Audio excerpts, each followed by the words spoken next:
In February 2025, the U.S. government shocked global markets by imposing a steep 25% tariff on imports from Mexico and Canada, igniting a trade conflict unlike anything seen before, with over 80% of Mexico's exports directed toward the U.S.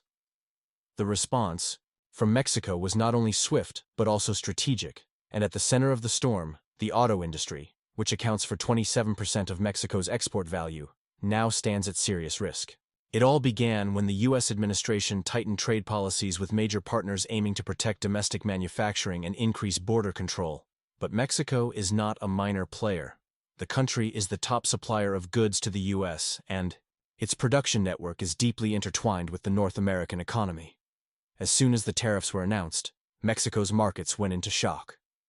Mexican President Claudia Sheinbaum didn't hold back, declaring, "We will not accept this imposition."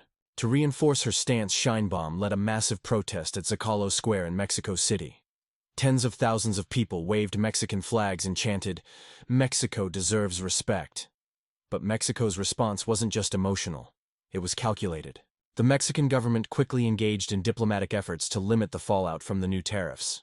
What followed was a high-stakes game of political and economic maneuvering that's still unfolding under intense pressure from businesses and the public. Mexico avoided an immediate escalation by turning to negotiation. Within weeks, President Sheinbaum met directly with the White House. The result, a temporary reprieve. The U.S. agreed to delay tariffs on goods covered under the USMCA, United States-Mexico-Canada Agreement, until April 2nd. Mexico celebrated this as a win, but not a complete one. The U.S. government refused to lift tariffs on steel and aluminum, two critical materials for the auto industry. That decision has left North American automakers scrambling to adjust. Ford, GM, and Stellantis quickly raised alarms that rising production costs could lead to higher car prices and potential factory closures. The question now is, how much damage can the industry absorb before it breaks? If you're planning to buy a new car soon, you might want to think twice. Ford has warned that tariffs could push the price of an F-150 truck up by as much as $12,000. GM and Stellantis have suggested they may need to reduce production or even shut down some plants to manage rising costs. Why the chaos? It comes down to the supply chain. The North American auto industry relies on an incredibly complex production network. Some auto parts cross the U.S.-Mexico border up to 8 times before a car is completed. Every crossing under the new tariff means an extra cost, and that cost will be passed on to consumers. Electric vehicles, EVs, aren't immune either. Batteries, sensors, and electric motors, many sourced from Mexico, are about to get a lot more expensive. That's bad news for an industry that's already struggling to meet demand for affordable EVs, and it doesn't stop there. The tariffs have created a domino effect that's shaking the entire economy. As soon as the tariffs were announced, the financial markets took a hit. The Dow Jones dropped over 700 points in a matter of days. Meanwhile, the Mexican peso weakened by 5% against the US dollar, driving up domestic prices and adding pressure on Mexico's already fragile economy. But Mexico is not standing still. The Mexican government is aggressively pursuing new trade deals with Brazil, China, and other South American countries to reduce dependence on the U.S. market. These moves could permanently alter trade flows across the Americas. Mexico has also hit back with retaliatory tariffs on key U.S. agricultural exports: corn, soybeans, and avocados. Major U.S. exports to Mexico are now subject to steep Mexican tariffs. This is a major blow to farmers in Texas and California, who are already grappling with rising costs and uncertain market conditions. This conflict is far from over. The temporary tariff suspension under USMCA will expire on April 2nd, and if no resolution is reached, the full 25% tariffs will take effect across all sectors. Will Mexico and the U.S. find common ground, or are we headed toward a full-scale trade war? One thing is certain: the future of North America's auto industry and the broader economy is hanging in the balance. Stay tuned. Canada breaking away from the US-Europe is becoming the new partner in 2025. Trade between Canada and the EU has surged by over 50% in just 6 years, while trade relations with the US have hit rock bottom for the first time in decades. Canada's Prime Minister has not chosen Washington as his first official visit. Instead, he went straight to Europe. Is this the moment Canada finally steps away from America's influence in the trade war? The US slaps Canada with tariffs once. One of the strongest trade relationships in the world, Canada and the US are now locked in a trade war. And it all started with Washington's aggressive tariff policies in 2025. February 1, 2025, the US imposed a 25% tariff on most Canadian imports.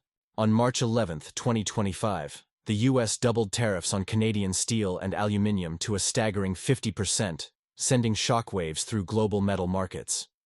For Canada, it was an economic nightmare. But Ottawa wasn't about to sit idly by. On March 12, 2025, Canada struck back, announcing a 25% retaliatory tariff on $21 billion worth of American goods.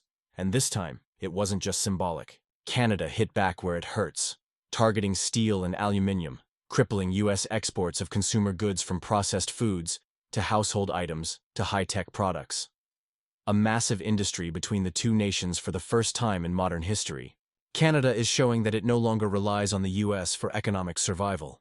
And this is where things get even more interesting. Europe, Canada's new strategic partner, in a shocking move, Canadian Prime Minister Mark Carney skipped Washington altogether on his first official trip and went straight to France and the UK for the CETA trade deal.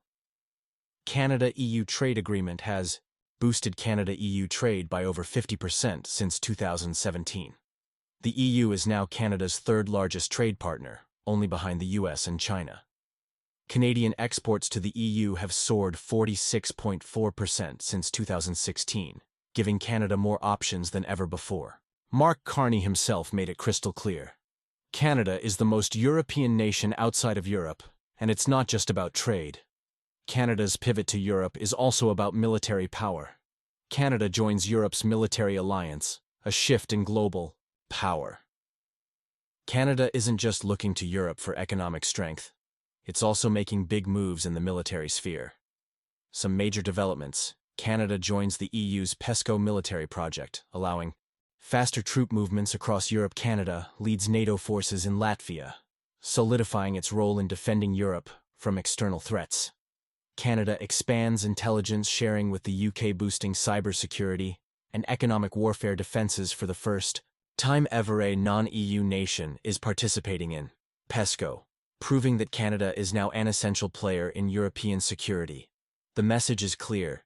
Canada is no longer looking only to the US for global leadership.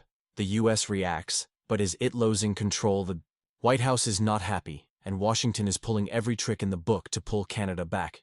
The US has threatened higher auto tariffs targeting one of Canada's biggest exports. Major US corporations have been pressured to reduce business with Canada in a move to apply economic leverage. But here's the problem.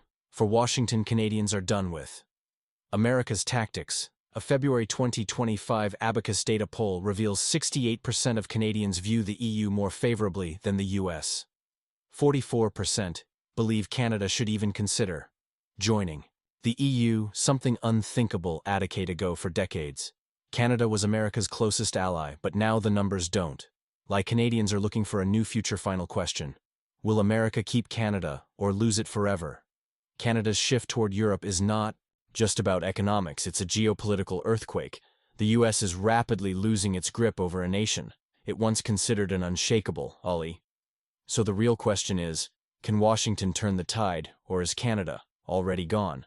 The next moves from Washington and Ottawa will determine the future of North America, and trust me, you won't want to miss what happens next. The US has maintained a 25% tariff on Canadian steel and aluminum. In response, Canada imposed retaliatory tariffs worth $2.7 billion on a wide range of US products, disrupting the auto industry, consumer goods, and energy sectors.